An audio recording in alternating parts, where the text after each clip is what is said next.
Hello, Doc, alcoholic addict, amongst other things. DOC. Yay, and welcome to another fantastic edition of Sober School. As previously discussed, haven't done one for a while. I'm going to be doing a rundown today. We're just going to go through the 12 steps one by one and touch on each and talk about what it's all about. And I'm no mathematician, but we should probably start with number one. So, step number one. We admitted we were powerless over alcohol and our lives had become unmanageable. All right, so like, what's that mean? What's powerless mean? All right, has anybody been on, like, say, been on paper and went ahead and used or drank anyway? Anybody in this room? Every time. Is there Yeah. any way? Oh, I just had a drug test. I should be good for a minute, and then you use. Anybody been given the warning at work? Like, man, you come in again, or from your significant other. Man, this you're drinking too much. If you keep drinking, like it's over. And what did you do? Drank or used anyway? And just using when you're on paper, man, like you're facing going to jail or prison to feel maybe kind of better for 5 minutes, and you know what it could cost you, but we chose to use or drink anyway because we were powerless.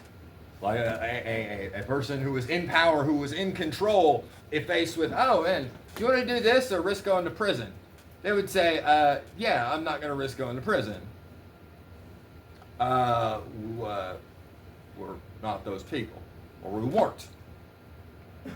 And our lives, based on our current geographical location, it is safe to say that maybe we weren't killing it at life up until this point. We were not thriving. Our lives did not have a high degree of manageability. We lost jobs, we lost relationships, we lost our freedom.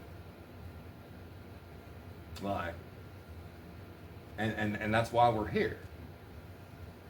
Because I have proven time and time again, I am not a good driver.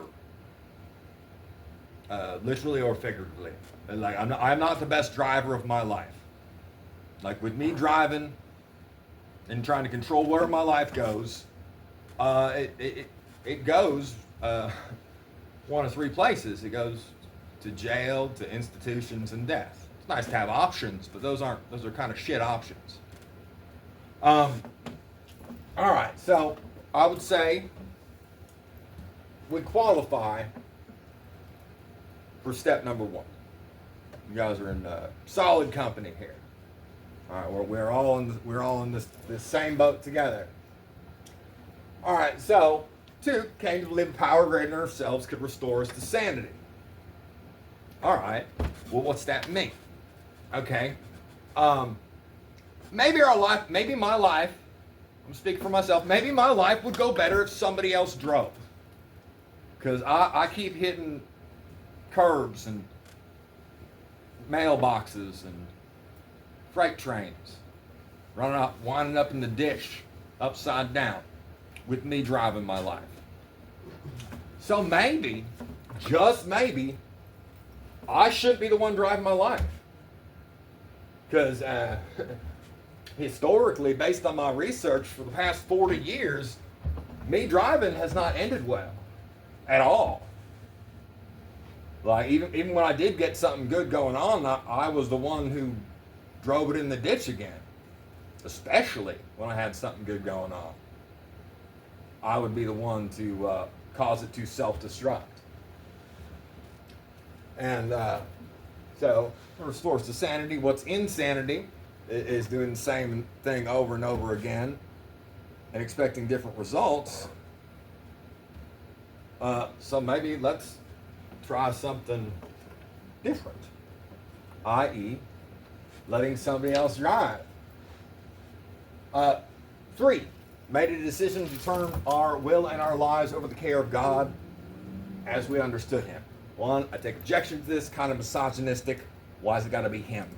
But still, a higher power. We got to decide. We got to decide, okay, we got to accept, we got to admit that we're not in control and we are not good drivers, and we got to be willing to, okay, step 3 is I'm going to let somebody else drive. Maybe somebody more qualified, maybe somebody who's got a little bit better vision as far as the big picture, or even knows where the hell I'm supposed to be going. Maybe a group of people that have been through that before. Yeah. Because a lot of people have a problem with the whole higher power thing, especially initially. Like that's not. Some people grew up in the church or have always had a connection with a higher power. That's not everybody, though. So I will invite you, if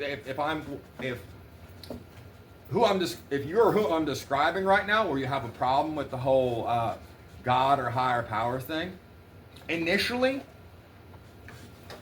I'm gonna offer you a proxy. Use the rooms to start out. That can be. You can use a doorknob or my giant mug over there. You could, but I always thought that was kind of stupid. But hey, if it works for you, use a rock, use my mug, stuffed animal. I don't care. It's hard to argue with results. But I would say the rooms is because you're outnumbered. Like we like you specifically. We are a power. Everybody else in the room is a power greater than you because we got you outnumbered. But much like a benevolent higher power, we want what's best for you. I would say if you average everything out, I can't speak for everybody. I would say, but if you average it out, the vast majority of the people in this room want what's best for you, and that can be said for every other person in this room. And you go to any circle, any church basement, down at the Surf, Brianna's Hope, the same thing can be said. That is a power greater than yourself. There's more than wherever 2 or more are gathered. Okay, you're still outnumbered. You know, like that can be your higher power for right now, and that'll get you most of the way there. 4, kind of scary, ironically, for some people. Made a searching and fearless moral inventory. In my line of work, I do maintenance. I fix stuff. I've been doing it for 25 years. The majority of my life. And even before I did it professionally, I did it because mainly because I broke a lot of stuff. I used to take stuff apart, and I would break all my toys, I'm clumsy, and I'd break stuff. That's why I'm so good at fixing things. What do they say? An expert is merely somebody who's already made all the mistakes. That's why I'm an expert at fixing things, because I broke more than my fair share of things. Okay, and in my line of work, fixing things is important. And sometimes you can be like Big Mark and, we'll just replace it. And while that does solve the problem, at least temporarily, and where's one? Let's say there's a ceiling tile that's got a stain on it, right? And I could repair it. I could get some Upshot, little oil-based primer, cover that stain up. Or be like Big Mark, just replace it. And both of those things solve that temporary problem. However, what I've learned in my 25 years of maintenance experience, it's more important to figure out why it's breaking in the first place. Why is that stain there? So you can just try and like replace it. Okay, I used to drink and use drugs. I'm going to replace that with not drinking and not using drugs. That's cool. That will solve your problem temporarily. But if you don't figure out why it's breaking to begin with, you're probably going to have to fix it again. It's getting to the cause. And this searching and fearless moral inventory, it has a lot to do with basically CBT, like cognitive behavioral therapy. Thinking about why you're thinking about things the way you're thinking about it. So you're going to cover resentments, like anybody or anything whomever made you feel some sort of way, right? And you're going to break that down too. So who made you feel some sort of way? I got like Richard Nixon on there, Thomas Edison. Fuck those guys. But I got good reasons. But like, okay, well, what did they do? What did Richard Nixon do? Okay, that's column 1 is Richard Nixon. It's one of them. Column 2 would be, well, what did he do? Well, he dropped the gold standard. Like $1 worth, you used to be able to trade $1 for $1 worth of gold or silver. He did away with that. And don't even get me started on his war on drugs and the motivations and behind that. And Watergate, that's just bonus. I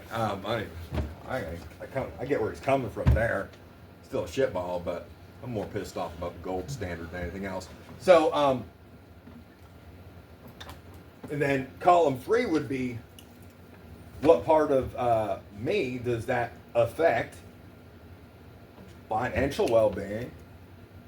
Like, okay, the reason I feel some sort of way about it is like, it'd be really cool if $1 was worth $1 instead of 82 cents, or probably 64 by now, you know, the way the economy's going. All right, so, like, what part of my life does it affect? And then column 4 is my part in it. Okay, well, it doesn't. I need folks. I still have $1, and one, I don't need to be like doing other people's inventory, and I'm sure there was reasons why what happened, and there's a bigger picture, and everything's not about me. And you go into fears, and like what you're scared of, why you're scared of it, and you ask your higher power to help you remove it. And then there's the sexual inventory as well, which is always longer than you thought, but never as long as you'd hoped, my experience. But you break down your basically your sexual history, and mostly outline how we messed all that up. Because you're looking at the motive and the reason why you're doing what you're doing, and it's typically not, at least wasn't, just being selfless and I just went down on a bunch of chicks, you know. Well, some people are, you know, but most people, though, a lot of the stuff on our sexual inventory, we were going after for us. We were coming from a selfish place. Our motive, I'm not going to make broad generalizations or generalizations about broads, but it's safe to say, probably everybody in this room, other than him, went about doing stuff for selfish reasons, and we need to break that stuff down and understand that. I'll tell you one thing. After doing my step 4 and processing it through, it's certain that aspect of my life has improved because of how I handle myself, and I'm not trying to add more to that part of my inventory, or any part of my inventory for that matter. but it has had benefits. All right, so it's uncomfortable. Like, searching in Fearless Moral Inventory is not fun. Like, and I will tell you right now, if you're doing it properly, you are absolutely going to feel uncomfortable, and some of it's going to be unpleasant. Like, honestly, the last time I really felt like having a drink was when I was working through, like, I was at the end, just trying to finish out my step 4 inventory with my sponsor, and we were sitting over in his car at Columbia Park, and I had to ask him questions. Okay, do I put, like, I was having to fill out, like, this is a worksheet and stuff. I'd have to fill out the worksheet for my sexual inventory for being molested when I was a kid. And, like, honestly, it was I felt bad for dude. Like, it was hard for me to talk about it, but I could tell it hurt him. Like, it was not pleasant for him to hear. And then we got to break that stuff down together. Man, I'll tell you, that was the last time. I'm like, fuck, man. I even told him, like, man, I would not hate a fucking drink right now. But, which brings us to step 5. Admitted to God, to ourselves, and to another human being the exact nature of our wrongs. So all these resentments, all these fears, all this messed up stuff from our past that we've been carrying around. Like, does anybody think life is too easy? Anybody? Anybody think just life is just too easy? All right, so can we agree that maybe life is hard enough as it is? Can we agree on that?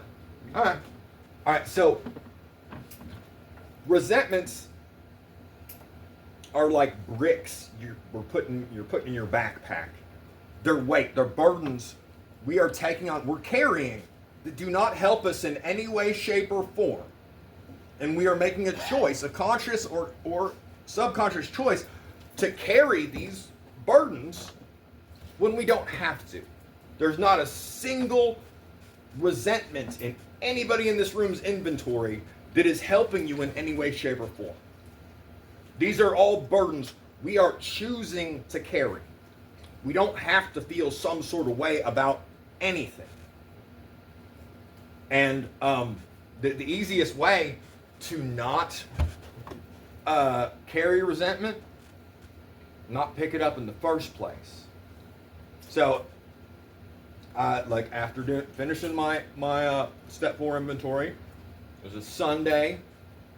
I went over to my sponsor's house on South End. I usually go after teaching class here. I go south and see my boy down in Indy. But I stopped by, see my sponsor, and we went through because you do all your inventory in a notebook. If you don't have a notebook, talk to one of the seniors.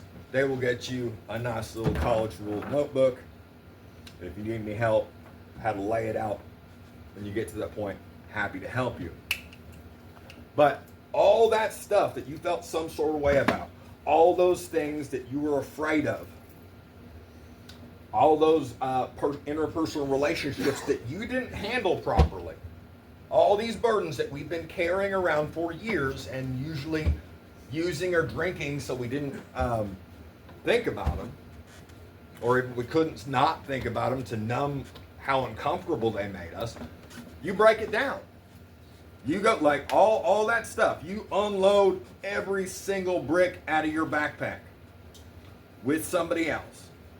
And God's always there, or a higher power is always there. But you got to put it all on the table. If you go to Brown Street Basics, it's one of my home group, haven't been in a minute. But if you go in the men's bathroom, not if you go in the women's bathroom, but if you go in the men's bathroom, there's a sign on the wall over the toilet. And it was a Monday, 12 and 12, and we were covering step 5. And I'm pondering on step 5, and I'm taking a pee, and I'm looking at this sign on the wall, and all of a sudden it hit me. The sign on the wall says, hold down the handle till the toilet is completely done flushing. And it hit me, and I'm like, oh my God, that's step 5 in a nutshell. Because if you don't get rid of all the shit, all the waste, all the stuff you've been carrying out, if you like leave stuff out when you're doing your step 4 and you don't, like, oh man, nobody would understand this. Like even my sponsor, I don't want to talk about this with him. If you leave stuff out, if you don't work it completely, if you don't hold down the handle till all the shit is gone, you're, based on my research, you're still gonna have shit to deal with. So that's what step 5 is for. That's what step 5 is for. Holding down the handle till the toilet's completely done flushing. Get rid of all the waste, getting all the bricks out of your backpack, breaking down everything you're scared of, and every interpersonal relationship that we handled improperly. And you got to choose somebody you can trust, or just a random telemarketer. I guess would work, but I wouldn't recommend it, because one of the things that happens after you go through your handy dandy notebook with your sponsor or your priest or mentor, could be a family member, but I don't know about that. But it could be. It's got to be somebody you trust and respects their point of view, because after going through and breaking down everything in your notebook, they help identify your defects of character. All right, so, and just break it down. These are the big ones. Mine are more using physicality to solve problems. I used to choke people out. Being self-deprecating. I put myself down a lot. And I do as a defense mechanism, you know, but because it's easier if I make fun of myself first, it's less fun for you to do it. And it is effective as a self-defense mechanism, but I will tell you, doing it for years creates some very unhealthy wiring in our brains. And it's something I'm still struggling with, and being overly sympathetic is my third one that he identified. And being sympathetic is not bad, but I am overly sympathetic to the point where it's a defective character. I will give, like we were talking about the other day, I'll give you the shirt off my back and you my shoes and big mark my underwear, and the next thing I know, I got nothing. So that, like, I need to, it's something that's really helped me to learn that I need to give, I can care about all of you. I can care about all the people. I just have to remember I too am a people. I have to give myself equal consideration. I'm giving, perhaps one could make the case for slightly more consideration than everybody else. And that's been hard to learn, but those are my defects of character. All right. And I wasn't, brings us to step 6. We're entirely ready to have God remove all these defects of character. Okay? I'm good on that. I'm good on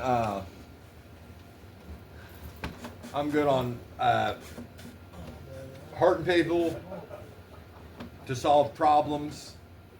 I'm good on putting myself down. I'm good on being overly sympathetic. But if you really work through it, and if you do the 12 and 12 and stuff, some defects of character, okay, I haven't choked anybody out in years. Done. Yeah, I'm good. I'm good on that one. But other ones, like being overly sympathetic and caring about everybody, that's harder. And you will find that if you actually accurately break down your defects of character, some are going to be easy to get rid of. Other ones, maybe that they fall into that whole progress, not perfection category. I'm going to get better about that. I'm going to get better about putting myself down. I'm going to get better about self-care and giving myself equivalent concern. But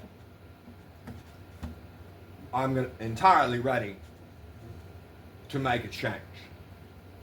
Sometimes it's a complete change. Other ones are more incremental. But we got to be entirely ready to change because having these defects of character has been much to our detriment. So, using the rooms as a higher power will get us all the way to step 7. Like, if you like because I can't like to humbly ask him to remove our shortcomings. Okay, that's why using the rooms as a higher power is like training wheels. It's a proxy. It's something to use while you get into the swing of things. Because as much as I would like to ask Big Mark to remove my hyper sympathy, being overly sympathetic, that is not within his power. I'm sure he would if he could, but that's not. It's kind of above his pay grade. I can't go down to the surf and say, hey, make it so I don't put myself down. I can't do that. That's why.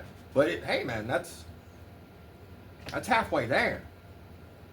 So I would highly recommend it because having a higher power, believing in something greater than yourself that wants what's best for you, is a prerequisite for this program work.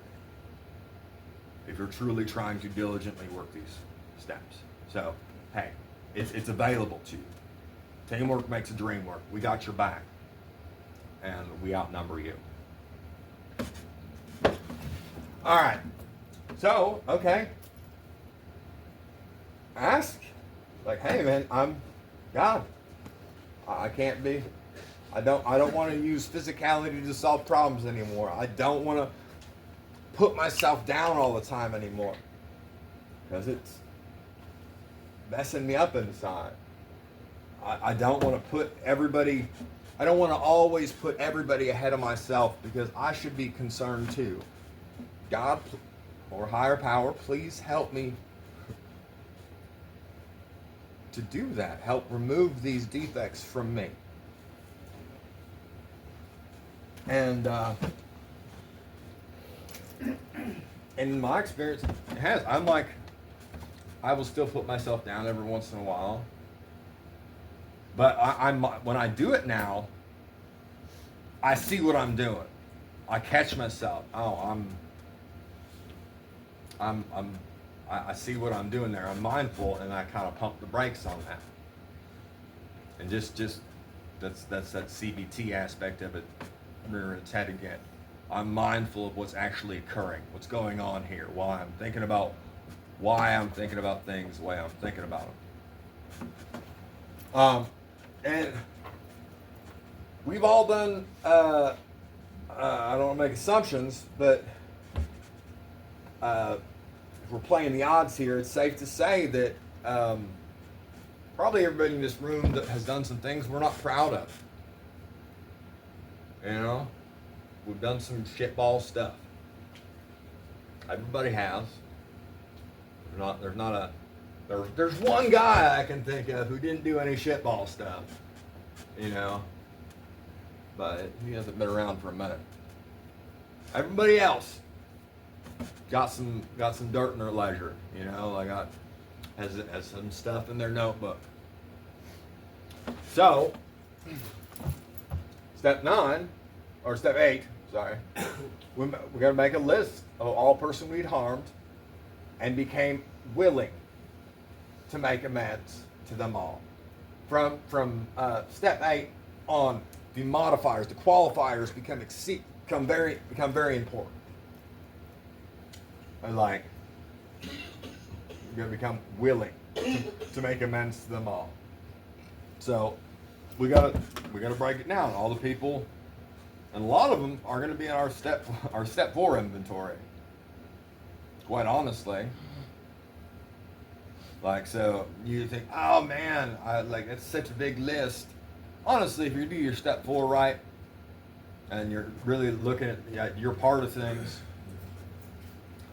a lot of your list's already going to be done. You're just gonna have you're gonna come into step 8 with at least a partial list. But we got to become willing to make amends to them all. It's not like we can't make up for every shitball thing we did. As much as we may want to, the likelihood of that happening is pretty much zero. Because I don't, me personally, some of the people I did wrong, like my mom, she's dead. There's quite a few people on that list that I can never make amends to, that I have done wrong because they're no longer in this plane. But it is important that I'm willing. Like if mom came back to life, or if somebody wasn't actually dead, I would be willing to make amends to them. And step 9, make direct amends to such people wherever possible, except when to do so would injure them or others.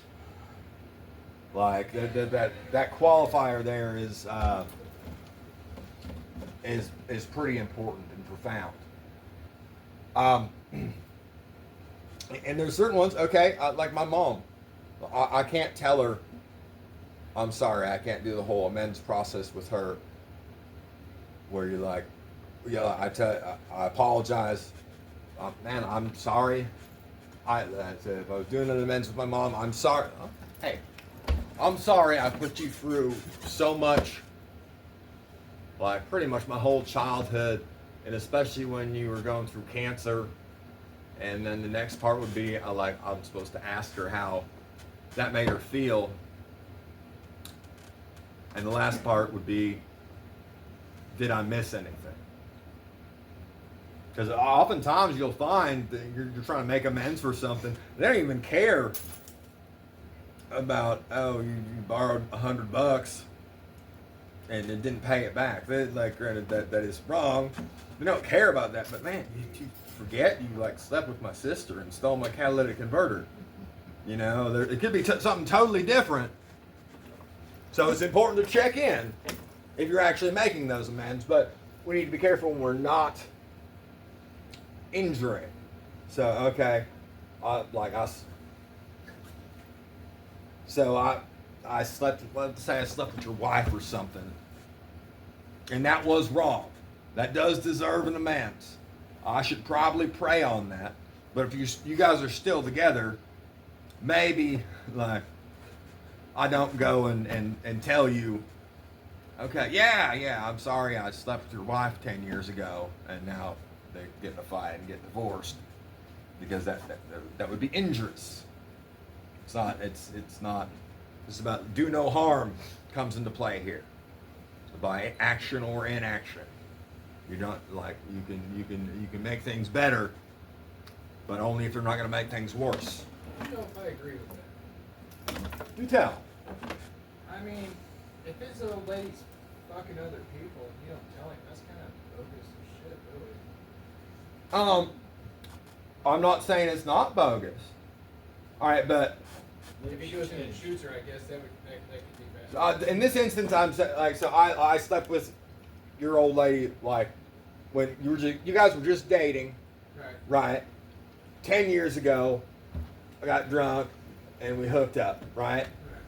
And that was shitball of me. But this is 10 years down the road. Now you guys are married, got kids running around, and you guys, as far as I know I'm not fucking her anymore. And if I knew she was, maybe if I knew she was philandering with somebody else, one could make the case, I would have talked with my sponsor about that instance. Yes, sir.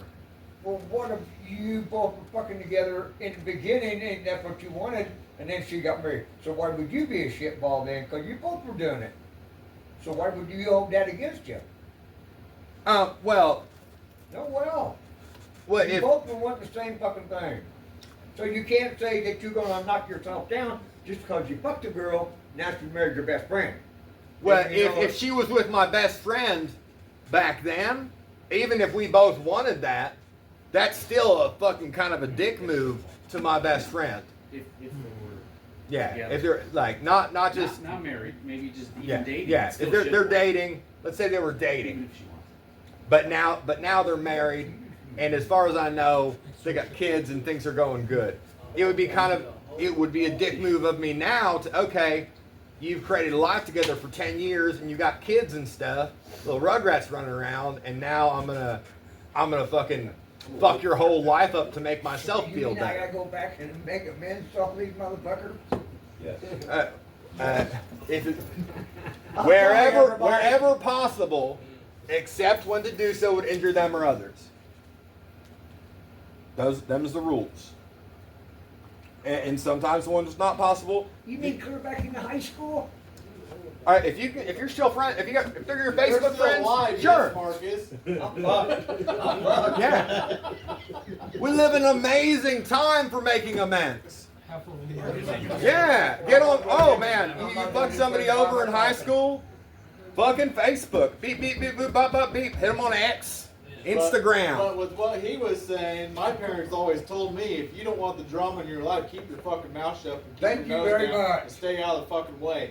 Because that's their fucking business. If they don't have their own integrity and dealing with their own fucking shit and their own problems, get the fuck out of them because they got their own problems. We don't know what's going on in that relationship. Yeah. So you don't want to fire something up in that relationship. Bro, that's Just exactly because the something point. happened 15 years ago. Yeah. Like that would be But if it's injurious. something that you did, Marcus, yes, you need to make fucking amends. Yeah. Hey, like I It's said, definitely you need to taste it because it might stink. If any of you are dealing with a situation where you're not sure whether it's an amends you should make, you know what you should do about that? Talk with your sponsor and or pray on it. I did. All right. Said don't. All right. Which brings us to step 10. All right, so 10, 11, 12 in it is what I'm presently doing. All right.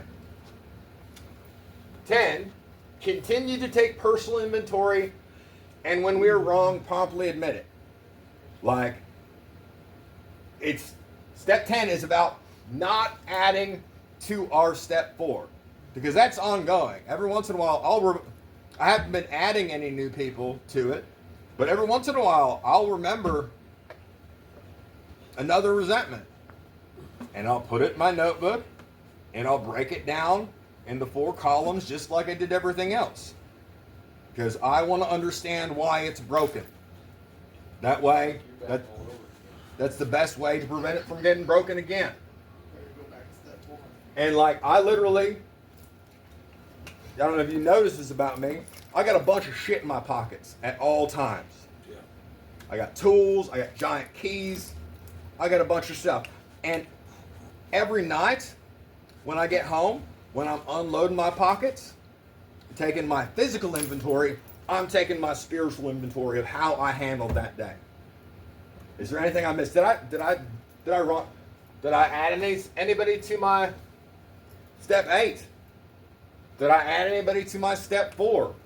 Did I do the next right thing? Did I leave this world a better place? Was today better because I was in it, or was it worse?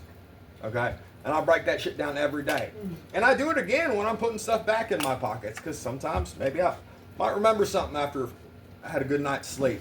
Maybe something comes to me in a dream. I don't know. But when I'm taking my physical inventory of the stuff I have to carry with me, I take my spiritual inventory as well. You can do it when you lay down to go to bed. Which some people do, but sometimes, especially if your work schedule, when your head hits the pillow, you're probably lights out. So do it when you. I always pray when I plug my phone in. You know, and that can be a good cue. Okay, it's something you do every day. It's not gonna explode. You don't know. With me? Eh. But like, pick a time. I do it when I unload my pockets. You could do it when you plug your phone in. You could take inventory every time you pee or poop, whatever.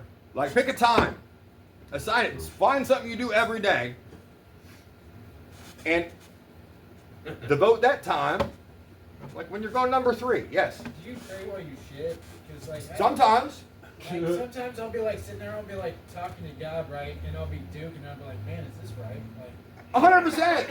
He made you like that. And definitely some poops, it's like a religious experience, you know.